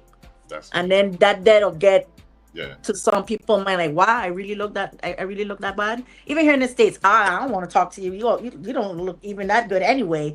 So it'll kind of like, mess with your mind a little bit. That's very lame, first of all. That's very lame. And just because you don't get a number or you get quote unquote rejected or whatever, you shouldn't be insulting nobody, man. Like that's very not player. That's very lame as hell. like we need to cut that out. And we as men, we do need to check other men on that there as well. Because I don't see what you're doing trying to take people down a notch just because you felt some type of way. Now I understand if she tried to play you, if she like, ugh, like Right. I understand. Like, no, I got go ahead on you. But like that's different. If she says she got a man, or she just, you know what I'm saying, she just not feeling it for the day. She want to hear about you. I'm not interested. Yeah. Even if you say I'm not interested, they're like, oh my God, that's the end of the world. Not all men, but some, you know. And to the men also, just because she rejects you, it may not even be about you. No. So men too, I think that's you projecting something onto that person because you automatically feel less than. So now you gotta make her feel some type of way too. It could be she's having a bad day, just don't want to talk, which happens. She could have just got out of a relationship. She could be going through something. It may not have anything to do with you at all. You are a stranger, sir. Yep. Yes, that's true. That's very true. But I think social media has really, really put a damper on even our culture. Like there's a lot of people not imitating how people do things in the States. Like it needs to stop, you know. I don't know. Why too much superficial stuff. Why do you think that clout affects y'all so much? I'm gonna put this to the ladies and those in the comments. Why do you think social media really, I don't know if that's society even. Why does social media affect y'all the way it does? Because like I could tell my partner, listen, first of all, we don't have group leaders in most male friend groups. I found out recently there are like women friend groups who is like there's leaders of the pack and stuff. Like y'all judge who's the most attractive and men. Listen, I know I might when I go with I might not be the most attractive, I might not be the most well dressed. I'm not competing with you though. But like why is it like that? Where that come from? Me no. I don't travel solo. I've heard stories about women like being friends with people that are less attractive. We seen the video of the girl who went off because the birthday and the girl was outdressed her and stuff. Men don't have those type of friend group relationships. No. It's like a competition always. Yeah. And my thing is, if you know your friend is a body and it's your birthday, you want to take a body to it. I'd have been like, Jess, I need an outfit for my birthday. Girl, I want something that's silver. I want it glittery. Like, send me some things because I know Jess dresses a certain way, and I want to look like that's what you want to do. Because Jess should be an asset to you, not not your competition. Yes, you know. And so it's like, to me, that was just that whole car ride reeked up into, because she wasn't driving me home at that rate at speed. Absolutely not. Absolutely not. I wasn't the car at all. Nope. Take me out. I will Uber the rest of the way. You don't have to worry about me. Thank you. Because you're gonna be lashing what's after me while you're driving erratically on the road with me either. So, you know, some people do have insecurities and you're playing it out. And then so my thing is, you know, instead of seeing the asset of who your friends are, like you should have just used that to her benefit. If your man watching a woman sideways, that I can't be the first one he watched sideways. You already have this problem existed already before. Yeah. And now you're just kind of using me as the next person in line that I guess glimpse his eye that you now have to be competing against that doesn't exist. Is that a real competition? And so I'm not you know, I'm not big on the clout. Like, I dress how I want, when I want. I have friends that dress better than me. I have friends that might dress worse. It depends on what we're doing. It might be worse than me. It might be me that dress the best. It might be me dress the worst. I don't care, personally. But I have genuine, true-hearted friends. So, like, a great example would be when I flew back home the other day. I had looked like a homeless person flying back home. I'm not exaggerating. I had looked quite. I had a 500 different colors. I had looked like I had on my Jesus sandals. I had on Saxon sandals, which I don't wear. But I was flying for like I was planed out and flying out because I was coming back internationally. it was long. I spent 36 hours doing one day flying from 2 different time zones, and I still had to get back to St. Croix when I reached America. I was tired. I looked like a hot mess when I landed in St. Croix. My friends drove by to pick me up and pass me because they did not even recognize how I was dressed. I had to be like, "Where you going? You just passed me." And they look back around and they're like, she's watching me like, "Where you saw? Where you gone? Where you gone?" And what made it worse was my luggage set didn't match because I had to change out my luggage because I was bringing more things back. So my luggage set really was like 3 different colors that goes along with the other colors that I had on, like a purple durag, a color shirt like this, a Madras face mask, a bright brown glasses. I had on green pants, gray and pink socks, white Jesus sandals. I had looked like Quelbe. and the ride home, I said, "I need food." And I can see you had a rough time. But my friends understood that because of my appearance, they knew something was wrong because I don't dress like that flying around the country. That's what it is. But I didn't care that time because I was just tired. I was just mentally exhausted from flying from 3 days ago. Yeah, that's tiring. But they understood that. And so instead of being like, on the flip side, or like, "Oh my God," like they didn't ever like, "Oh my God," they was very like, "What happened?" Like, and I said, I'm just tired of flying. I just want some food bait on my bed. What's wrong with you? That's funny. But that's the first thing I was like, "You all right? You good?" Because I know you don't dress like that, and I will leave it alone because I know something wrong. Definitely the colors of the what I said was the colors of the rainbow and some additional shades. I was the color of the rainbow. Okay, that is hilarious. But and so they understand that. But people, again, in that instance, she should have known, like, if you want to be the center of attention and you have a friend that is always dressed top tier, I would have tell them, "Listen, I need you to send me some outfit links for me because I want to look like this," so that they can create. Because that's what your friends are for.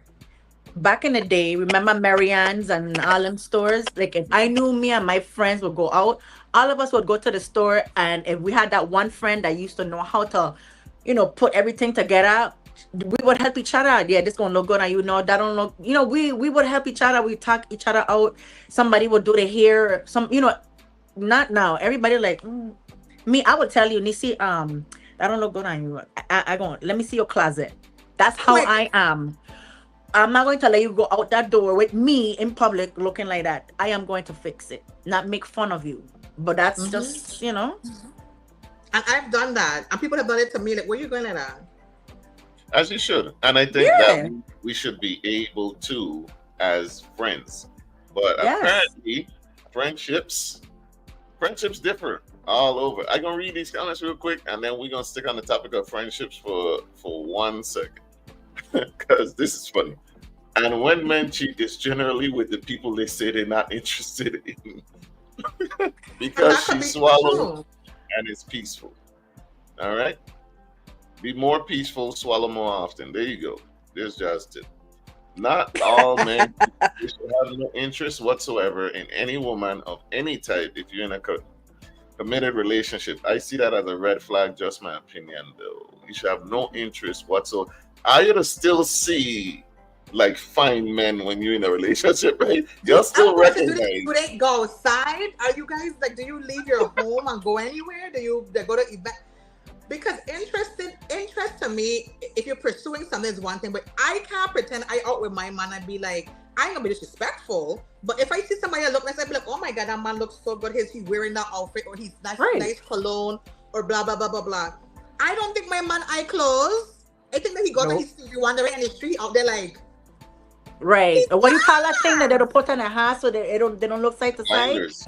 Yes, them blinders. Yes. No. I think that's I don't know. I feel like that's setting yourself up for failure, expecting like your man to go blind and only have eyes for you. I think that's one of those princess like fairy tale things that were instilled, but it's not realistic. Like I recognize that you still know there are guys in the world that look better than me. I don't expect for you to just all of a sudden like everything is him.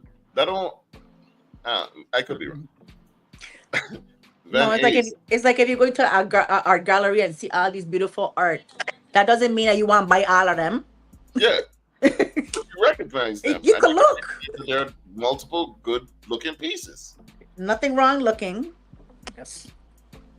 But you know. All right, so we got this has been going around the internet and has been causing a stir along the lines of best friend BS. We got Miss B Simone. She has caused a stir with her bestie, and we're gonna talk about it real quick. Best friend with a celebrity. Everybody thinks that, oh, because you're connected to this person, then your life is just as grand as theirs, or you got it, or they helping you. Baby, didn't have a job, living with my parents, a single mom. All this happened to me this past year. Jesus. And then it's like to not have resentment in my heart towards you because I saw you do this for other people. I saw you give a check to somebody to help them through whatever they went through. And it's like, God, like nobody didn't give me a handout, but guess what? That wasn't your responsibility. God had to take me through that for my own season, for my own thing. I had to get my car repossessed. Jesus. I had to go through the food stamps line. I had to be on Medicaid because whatever I'm building my story too. But it's like, as a friend somebody who has it, it's hard to digest. Jesus. Jesus. Oh my God. Listen, I don't have a lot of rules for my friends, but one of them is please don't watch me struggle. It's like, help me. Like, that's crazy to me. And people were defending this. And I think it's crazy to be somebody's best friend and you got it. Because in my mind, we don't count the tab. Like, if you got it, I got it. If I win, you win. That's me. Yep. But to hear this story and she got it, Jesus. Please. what y'all think about this one? Yeah, I think two things. I think one, they have to have already had that conversation before. Yes. Because I don't think Simone just kind of let her speak. And she's usually very like interjectory and stuff like that when she's talking to people and things like that. So I feel like they already had this conversation. And two, I want to believe that they don't live in the same area where Simone knew that she was struggling. Because not because we're friends, let's be honest. Wait, hold me out. I hated that Jesus line because she could have said more than Jesus. It really burned my spirit with the Jesus. Yes. But I felt like unless some people don't ask for help well. No. And not all of us like to ask for help. Because Simone has a busy career that she's doing different shows, she's doing here and there and everywhere. If I call and check on Jah and be like, hey Jah, what's going on with Jah? Like, oh, I good over here. But he's not implying to me that he's having a hard time or he's struggling for me to dig deeper. Sometimes I might not realize I might need to dig deeper to find out what's happening with Jah. Now, again, that's just my take on sometimes your best friend, because me and Jah don't live the same place, or he and his other best friend, they don't live the same place. So he doesn't get to see the everyday interaction if his friend is struggling or not, to know like, hey, I see what's going on here, like what's up, like to intervene. So maybe she's not in the area where her friend is to have intervened, and her friend felt like she got to figure it out on her own. Because I can't imagine having it and not supporting my friends and being able to help them. Now, if I'm continually bailing you out all the time of situations all the time, then I'm going to be like, listen, you're going to have to just from whatever pier you jump off from, find your way back to shore. Because I ain't coming in my boat to come rescue you for you to walk back to the end of the pier and jump off again. Because there are people who are like that too. Yeah. So I'm not saying that girl is like that because I don't know that, but I'm just saying like, the Jesus, she should have found a better, more words to articulate herself in those moments than Jesus. Because I know I did not like it with everybody else. But again, maybe she's just learning about it because her friend never disclosed that she was having this hard of a time. And sometimes when you see your friends doing well and you start to fall down your ladder, sometimes you fall so quickly and so hard you don't realize like, I need to get back up before she notices that I fell. Or whatever that may be. So to me, B Simone, I always said that much things that makes me feel like she's some wow person anyway. So I'm not like shocked she said Jesus, but she could have found a better word than Jesus. Okay. Mm-hmm. That's a fair assessment. That's a valid assessment with good points. What do you think, Jess? What how B. Simone respond? I agree with Neci. The whole situation. The whole situation. Well, I think a lot of times people are very prideful when they're going through situations, especially like if you know, like your friend always, got this, the stuff together and always doing good for themselves, and then all of a sudden they stumble in life and they are struggling, and it's hard for somebody that have always come up on top to go and say, hey, Jah, I need help. And Neci, it's hard. That's like, it's hard for me. Man, that's one of my toxic traits. Like, I think, like, I need help, I would not say anything. Like, I will struggle and on my own and figure it out somehow. And like, I've had people, like, if I've struggled and I say, hey, like, that's why I said earlier, sometimes I'd rather go to a stranger than a family member, because that family member know Jessica struggling. She always thinks she this, and she always, as a stranger, you come to me and say, hey, I come to Neci, I struggling, I XYZ. I know for a fact that Nici's not going to go around her mouth because she barely know me. But she's doing it from the kindness of her heart and not to get any cool points. You got family members and even best friends 20 years back and stuff like that, that they gonna air your laundry out like no other.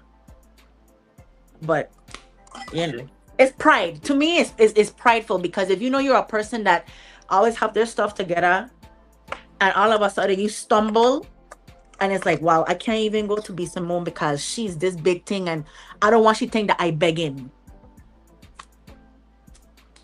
I'm glad that in the comments and that we could recognize that not being able to ask for help is an issue. Like, it's a toxic trait.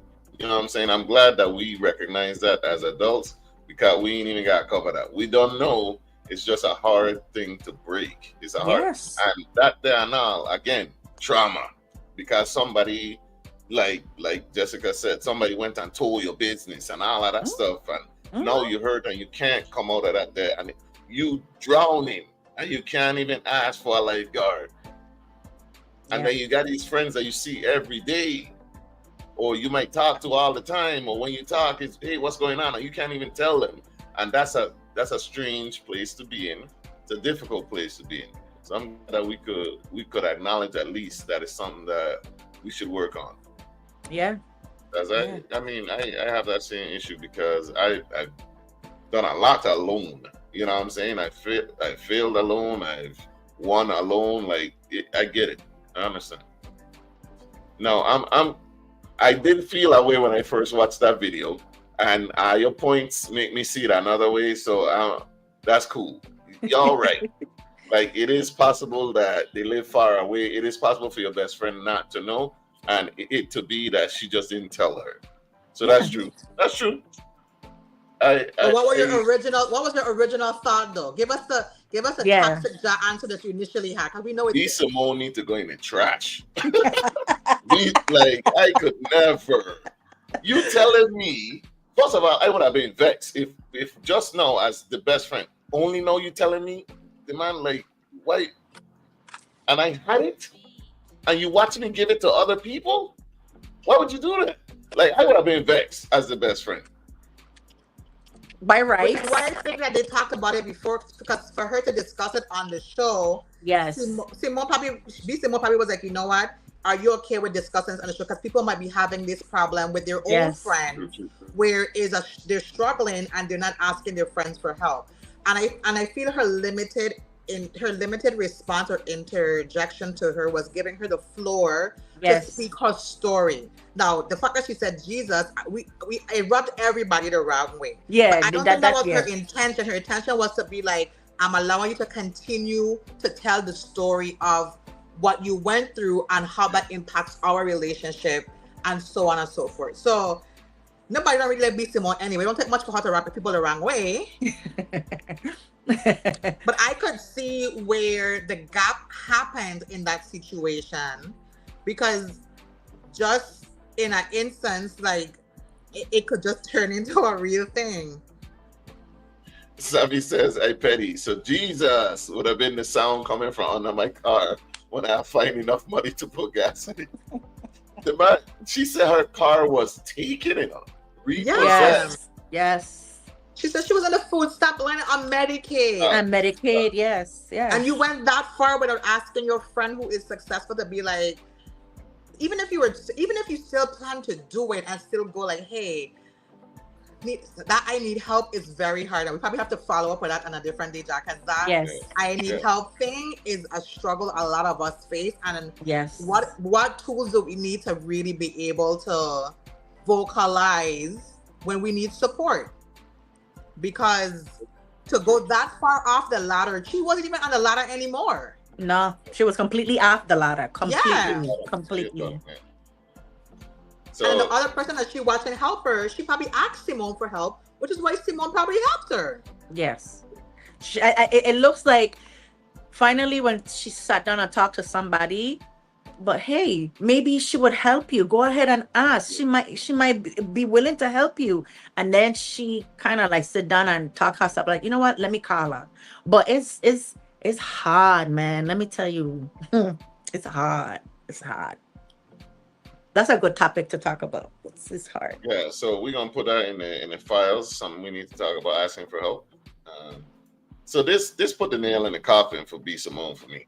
This next video, like, here we go. We got a late slide with why I said this one, yeah. X, she's done.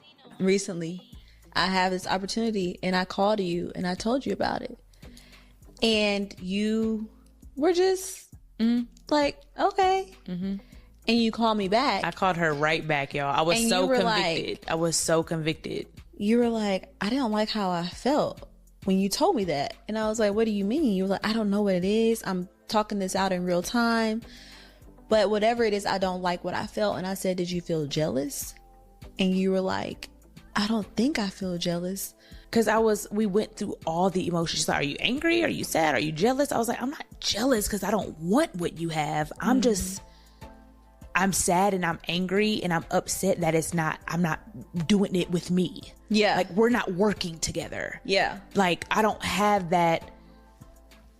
Y'all, let me tell you something. Anybody that's in my circle, I want to work with you. I want to put you on. I'm putting you in position.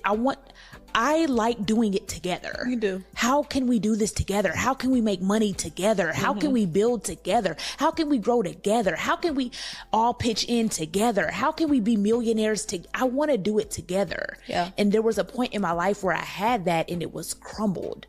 So I feel like since that has ended, that season, I've always yearned for it again.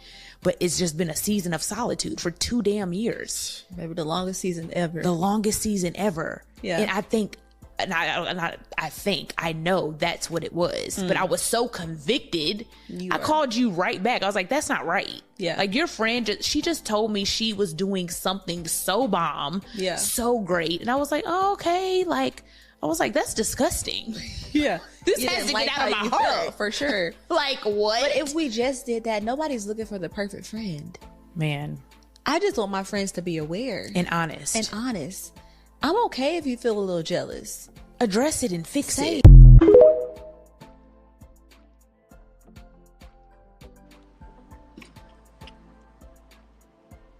My 2 cents is, I appreciate that she called her right back to express it in real time and not hold it in and then portray it to her later in another negative capacity.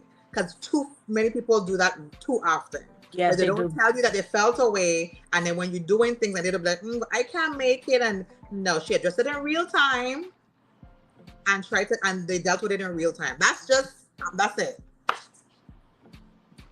I agree. I think the right thing that she did was that she addressed it right there and then, instead of waiting for another bomb situation to happen and it starts building up and it comes out negative. I think she did that right away. But I don't like that she said, I don't know if I feel jealous. Yes, you do. Yes, you did. You felt jealous. That's you. Yes, you were jealous. You see, B Simone is trash. Let me tell you why. So I know people always say this, give grace thing. That giving grace thing will have you like dead, literally and figuratively. Because you know who gave a lot of grace? Jesus Christ. And they killed him. Martin Luther King gave a lot of grace. They killed him. Like at some point, you have like the grace need to done. Listen, for one thing I don't play with, if you're jealous of me and I cannot come and tell you about my wins, I cannot call you a friend. No. I don't care if we talk it out or whatever. From the time you tell me you're jealous, I can't mess with you no more. Let me tell you what. I noticed several different red flags just in that little interaction. One, you're 35 years old. You cannot recognize when you're jealous or insecure over something. So you felt jealous of me and you had to come to me with these negative emotions about me, and I now had to walk you through that process. Well, I ain't get no chance to register that my best friend can't clap for me. So here I am trying to get you to come celebrate with me over this win. And now I gotta walk you through being jealous of the win. Then she never actually admitted to being jealous. She said every other emotion under the sun except that one. So the 48 Laws of Power says envy is the only sin that a man won't ever admit to. And we saw it there real time, you know. If the only time you could clap for me is when you're also involved or you're getting the credit for helping me out or something, you're jealous. Yep. And then, so now at 35 years old, you telling me you can't figure out that you're jealous. Then all the I statements, that was a huge red flag for me. So now you don't took away my moment and you made every single thing about yourself. Nah, we're done. And see, we're done here. I would have played along, listen, go through it. Okay, I know who you are. Don't call me no more. Me even telling you that. I blocking you from the time I hanging up I hung the phone. Blocked. What are we talking about? And then people will give grace, right? Oh, at least she came and told you. And then when you find out later some sneaky stuff that she's actually done, now you do not actually have to go through negative things all the time. You know, when you see the flags, you could go ahead and it's okay. You don't actually have to experience the negative first. Like if somebody, you see somebody tells you something about someone else, okay, that's a rumor. If a bunch of different people tell you the same thing about one person, chances are it's true. If different friend circles come to you and you just happen to get a story, hey, this person messy, this person messy, this person messy, do you have to keep messing with them to find out and see the messy first? No, you're going to find out and it's going to be too late. Hey, I think that person that killed people, you know. I smell something funny down in the basement. So you're going to wait until they get you wrapped in tape.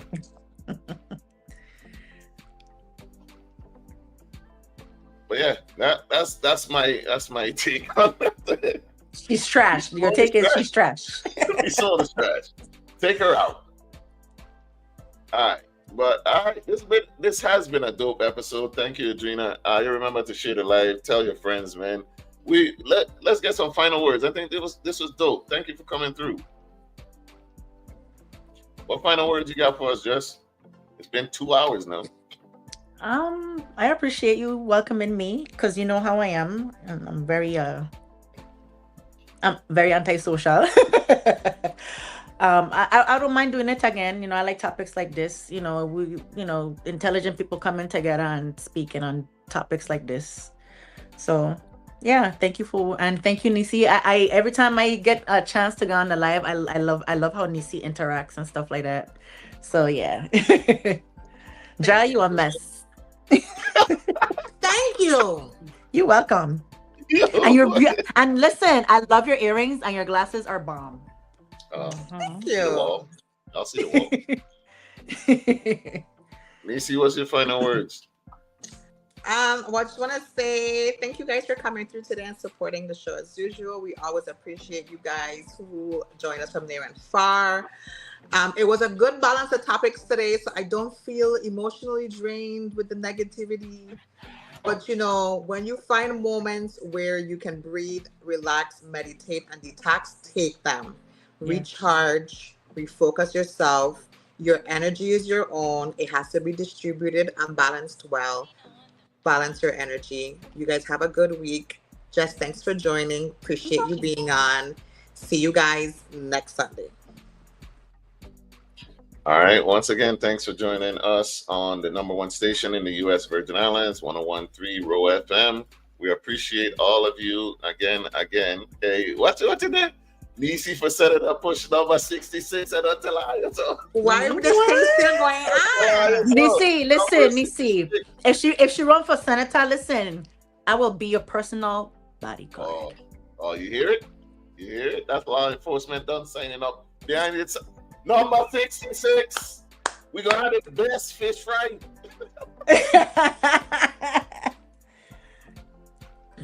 Thank you for coming through. Next Sunday and down below, follow us on Instagram at Same Difference 2022. You can follow us on YouTube at VI_very_own. TikTok, same_difference_pod. All right, we have I don't know if we have an episode coming up, but we do have some news that we want to release after we get all the details, so stay tuned. Follow us. Come through every Sunday, 101.3 Row FM. Remember, that's a live stream, Sundays between 4 and 6. Neci, Jess, we can definitely get you back on here. Yes. Neci, I hope you remember that topic. We definitely got to talk about, asking for help and being okay with that. But yeah, this is what we do every week. Share the live, tell a friend, come back next Sunday between 4 to 6. We love you guys. Have a great rest of your weekend. Bye. Peace. Peace.